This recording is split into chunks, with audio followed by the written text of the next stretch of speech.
Rookie phenom Jayden Daniels has taken one of the worst teams in the NFL, and in 1 year, they're one game away from a Super Bowl appearance. The Washington Commanders were 4-13 last year, putting them in a spot to draft Jayden Daniels with the number 2 overall pick. In one amazing offseason, the Washington Commanders hired head coach Dan Quinn, offensive coordinator Kliff Kingsbury, and drafted the Rookie of the Year favorite. That formula has equaled a 12-5 regular season record and a surprising postseason run in just year one. Commanders entered the playoffs as the number 6 seed out of 8, and they beat the number 3 seed Buccaneers in the wild card, the 1-seeded Lions in the divisional, and now they're looking to beat the number 2 seed Eagles in the championship. Let's dive into the tape and see if this team has a chance to land in the Super Bowl. The thing with rookie quarterbacks, you'll get those rookie moments, normally. But with Jayden Daniels, you get none of that. It's so rare to turn on the tape of a young quarterback and feel so confident. He's someone that's not sporadic with decisions, he doesn't have many bad moments, and he's doing it without being overly conservative. That's rare.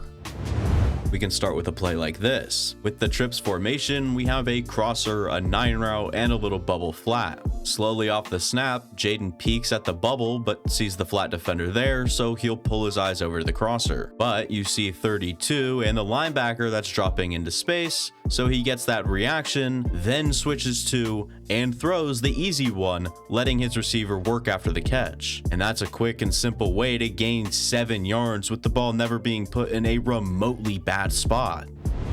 12 personnel, condensed formation with a little sail from cross field. You actually have 2 tight ends running the 2nd and 3rd level routes, and Terry will be the one in the flat. Olamide's got the fun job crack blocking a big man. Play action and roll in. You see Terry, who'd get killed by Branch, and the 2 tight ends not even close to open. Jayden doesn't try to make something out of nothing here and instead uses Terry as a lead blocker who understands that and gets what he can on the ground. With Daniels, you're still gaining efficient yardage with good decisions and without the hold your breath type of moments that you typically see when a young playmaking quarterback takes the field. I just broke down 2 of the many that could be broken down, but I think y'all get the point. Even just watching the Commanders on TV, you're not worried when Jayden Daniels has the ball, and it's been that way all season long. Again, that's rare.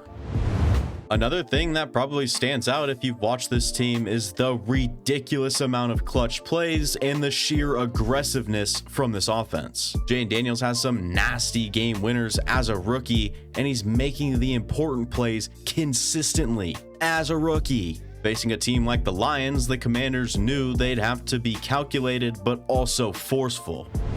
We'll look at a 4th and 3 where they could easily take a quick 3 points, but they want 7. First thing I'll point out is the nickel easing forward and showing blitz, which actually works in favor of the 3 slants that they're running on the left. Off the snap, Anzalone also blitzes, putting 46 in conflict with the, again, 3 slant routes. Ertz gets to that opening right away, and with no hesitation, Jayden Daniels reads and delivered a first down conversion on 4th down.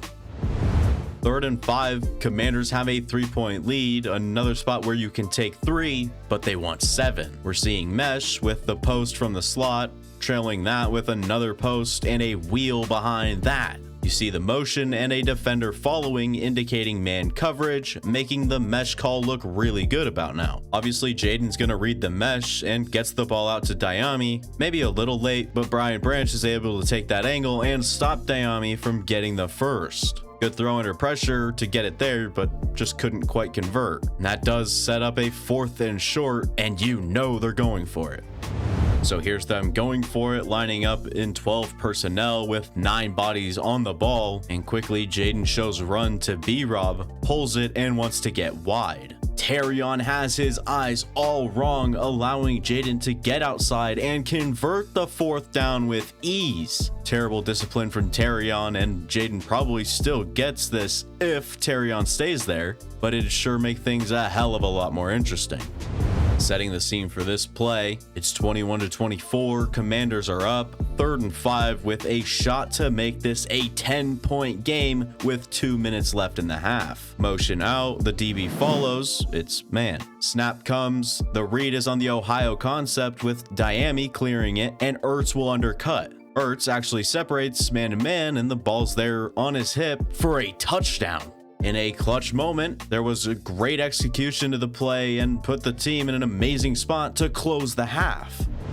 Speaking of amazing spots, Kliff Kingsbury put his guys in great spots all the time. The more I watched, the more I found myself crediting Kliff for the job he's done with this offense. This is a brilliant yet unique design to meet the sticks on a 3rd and 11. First, we'll identify the defense here. You're looking at a cover 3 shell with a robber, and the defense is instructed to keep the line to gain on lock. So how exactly does this conversion happen so easily? In cover 3, you're running 3 deep zones. So Terry's tasked with taking the deep defender deeper than the first down, and he'll run a taller curl. Behind him, Jamison Crowder will run another curl, but at the sticks. That way you stretch it deep and sneak someone right underneath instead of running right into coverage. It works like a charm, and 3rd and 11 has never looked so easy. Now we'll look at something on the ground and talk about the way Kliff's using his assets. Split back set and motion 14 across. This sets up a very confusing look for the Lions defense. The entire O-line down blocks to the right where that run fake is headed, but Jayden pulls it and has 3 lead blocks to follow. Jayden probably should have gotten more on this and the blocks could have been better, but the design is still awesome. Another reason this play and the design is so elaborative is because of the variations. Now, this time they line it up 2 by 2 with 1 running back. Then you'll see that motion, and all of a sudden the defense remembers what they've seen before. So when you watch it from the back angle, you see 93 and 46 shift and play to the right, protecting against that quarterback keeper. All of a sudden, the middle gets wide open for B-Rob to gain 16 yards. Another thing different is the blocks up front. Instead of the down blocks, they switch to a gap scheme, and that B gap looks real pretty. So the play's generally the same as before with the motion and the quarterback run possibility, but this time the minute details changed and it's called for the handoff. Kliff predicted it correctly considering how much attention went to that motion and the quarterback keeper. The spacing in this offense is also something I love. This play is a great example. We're late in the game, Lions have played a lot of man, so Kliff calls a great play. 6-man box from the shotgun with the receiver seeing man coverage as far outside as it gets. Another gap scheme, the center snaps and pulls. Kirby Joseph and Jack Campbell both slide with the quarterback, clearing them out. The pull took care of Anzalone, and in man on the boundary, the DBs have eyes strictly on their assignments. Eckler breaks free into so much space and ends up with an explosive play and a massive gain of 34 yards or so.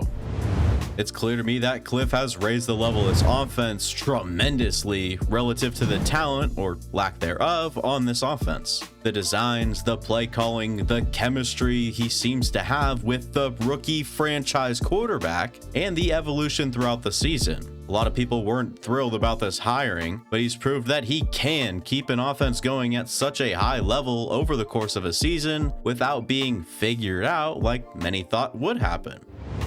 When you have a quarterback who's as athletically gifted as Jayden Daniels is, you dream about building an unstoppable run game. This offense has obviously done an amazing job running the football this year, but it's more than just putting production down on the stat sheet. This team has creativity, talented runners, and an offensive line that no one really saw as a good group up front. But they've done their jobs this season and exceeded expectations.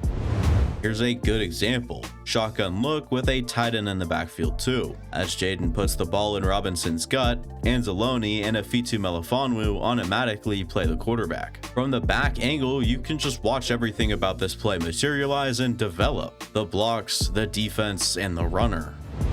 Jayden really excels in the read option, zone read, and RPO game, like in this play. You see him get out of there using his speed and eventually exiting out of bounds. But let's watch, and this is why I said he's so athletically gifted. The defensive end, Zadarius Smith, actually plays the quarterback, but he doesn't care. He's got him covered. I think he just saw the coverage and knew this was going to be way too easy, and he only needed to beat big number 99. Sure enough, he blows right past him and saw enough space to gain 20 plus yards.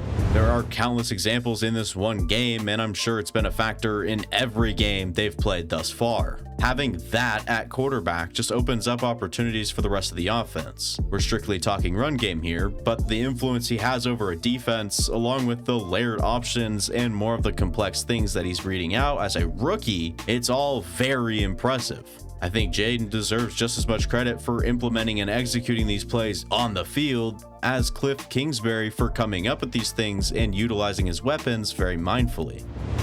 With all that being said, I still think it's a tall mountain to climb for the Washington Commanders. Beating the Eagles in Philly is no easy task, and even if they win, they're off to the Super Bowl where you'd be playing a premier team in the AFC, whether it's the Bills or the Chiefs. One thing we do know, there's no moment too big for Jayden Daniels and the rest of this team. The Commanders are under the right leadership, they've got a great thing going, it's a great story, and I'll definitely be rooting for them. Anywho, that'll be it for me. Thank you guys for watching. If you guys enjoyed, go ahead and leave a like, go down, subscribe, go to the past content on the channel. It means a lot, and I'll see you guys next time. Deuces.